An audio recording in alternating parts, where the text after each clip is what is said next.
Cześć, dzisiaj jestem w Tworkowie koło Raciborza i przyjechałam zobaczyć ruiny pałacu. I akurat tutaj mogę śmiało powiedzieć, gdzie jestem, ponieważ gmina postarała się o zabezpieczenie ruin i obecnie właśnie pałac w Tworkowie ma status tak zwanej ruiny trwałej. Także zapraszam Was dzisiaj na krótką wycieczkę. Co z tego wyjdzie, zobaczymy. Z jednej strony bardzo się cieszę, bo jest dużo ludzi, to znaczy, że miejsce jest popularne, a z drugiej strony trochę się nie cieszę, no bo właśnie jeżdżą auta i jest hałas i po prostu potrzebowałam chwilę być sama, a akurat trafiłam na tłum. No nie szkodzi. No i także zaczynamy od tablic informacyjnych. Znajdujemy się w ogóle w gminie Krzyżanowice. To jest naprawdę bardzo niedaleko Raciborza. Tak, jesteśmy gdzieś, o kurczę, ale ja jestem malutka. Tu jesteśmy w Tworkowie, tu są same Krzyżanowice. Tutaj płynie nasza piękna Odra. Natomiast tutaj mamy taką miniaturkę, która nam, że tak powiem, rozpisuje tutaj, gdzie co jest w gminie Tworków, bo to nie jest jedyna atrakcja tutaj. No i tutaj mamy takie fajne informacje o ruinach XVI-wiecznego pałacu sięgającego rodu, świetności rodu Eichendorffów i Reisewitzów. Wchodzimy do bramy.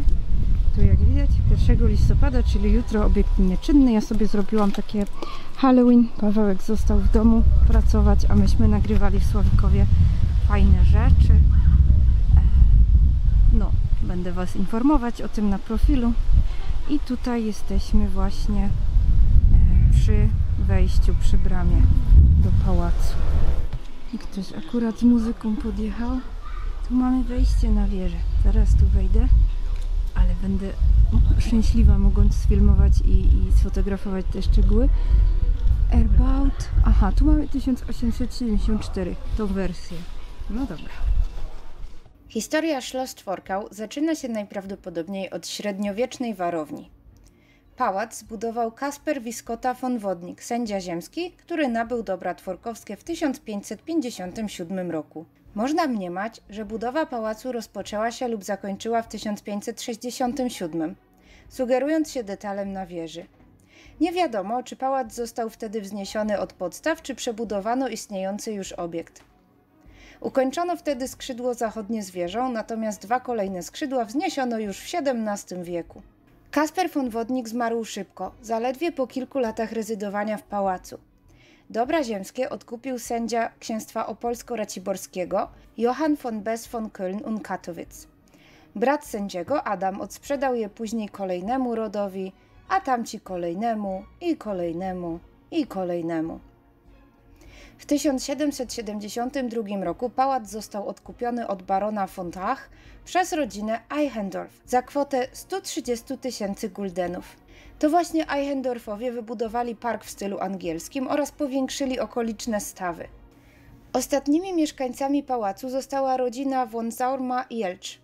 Sprowadzili się do pałacu już w 1814 roku, a w latach 1872-74 dokonali przebudowy pałacu na styl neorenesansowy.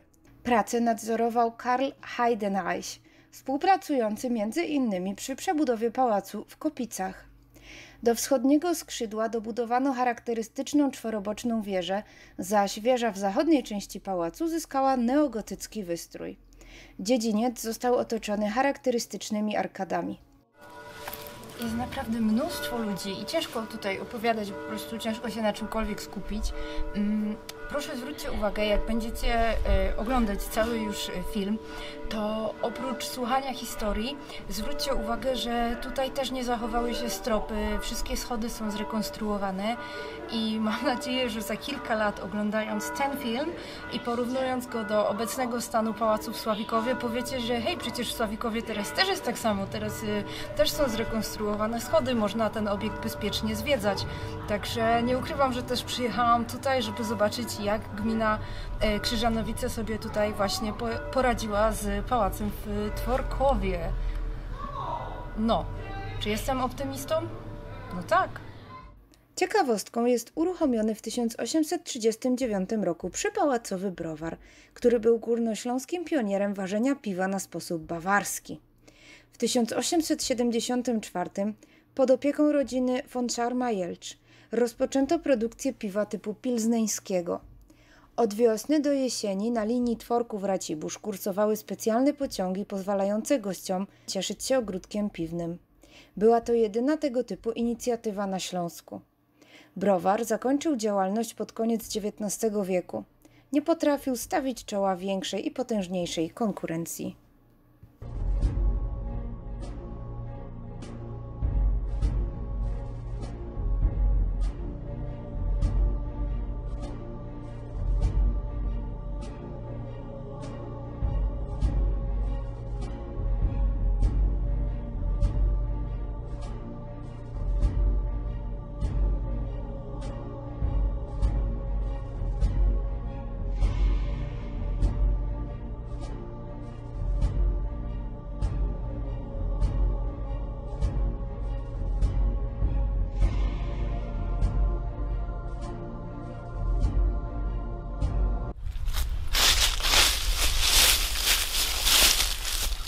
Wreszcie jesieniara w swoich ukochanych, żółknących liściach.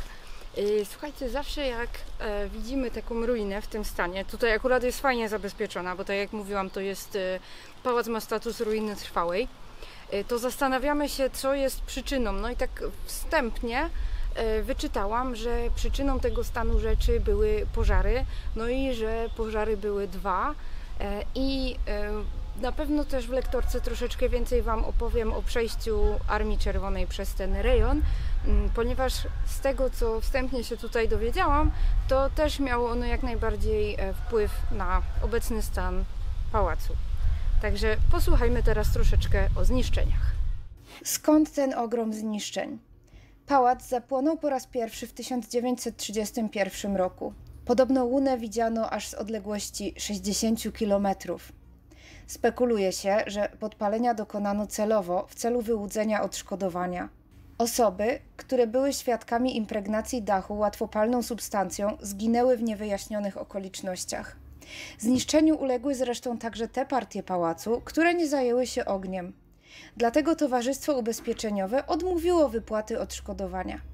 Jednak ostatecznie sąd w Ratibor nakazał wypłatę 100 000 marek dyrektorowi dóbr w Tworkowie.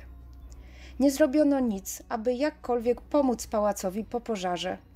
Zbudowano jedynie prowizoryczny dach. Drugi pożar nastąpił w 1945 roku w wyniku trwających walk. W 1957 roku władze Polskiej Republiki Ludowej wydały zgodę na rozbiórkę obiektu, argumentując, iż stanowi on, tutaj cytuję, mienie poniemieckie niestanowiące zabytku. Myślę, że nie ma czego komentować. Szczęśliwie nie podjęto żadnych działań w kierunku wyburzenia ruin, jednak niszczały one coraz bardziej. Na ścianie wieży do dziś widnieje data 1874 z herbem rodu von Szarma-Jelcz. W 2004 roku pałac przeszedł pod opiekę gminy Krzyżanowice. Dzięki środkom pochodzącym z transgranicznego projektu z gminą Szyleżowice zabezpieczono ruiny pałacu. Pałac można zwiedzać codziennie od 10 do 19, zaś wstęp jest bezpłatny. Powiem Wam, że fajnie było tutaj w końcu przyjechać, bo zbierałam się już od dłuższego czasu właśnie, żeby odwiedzić pałac w Tworkowie. Natomiast no, ja w takich miejscach generalnie szukam trochę ciszy, więc jestem pod wrażeniem tego, jak pałac został odbudowany.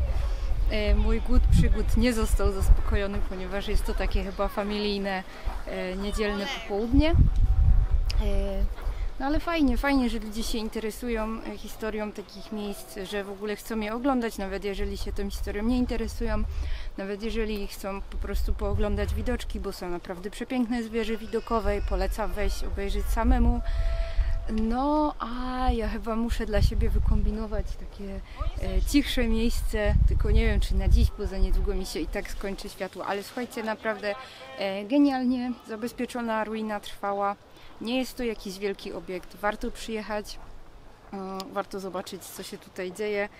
Może trafiłam na taki dzień, że jest troszeczkę bardziej wzmożony ruch i też nie mogłam do końca nakręcić pewnych ujęć tak jak chciałam, ale myślę, że jest to dostateczna reklama dla tego naprawdę wspaniałego miejsca.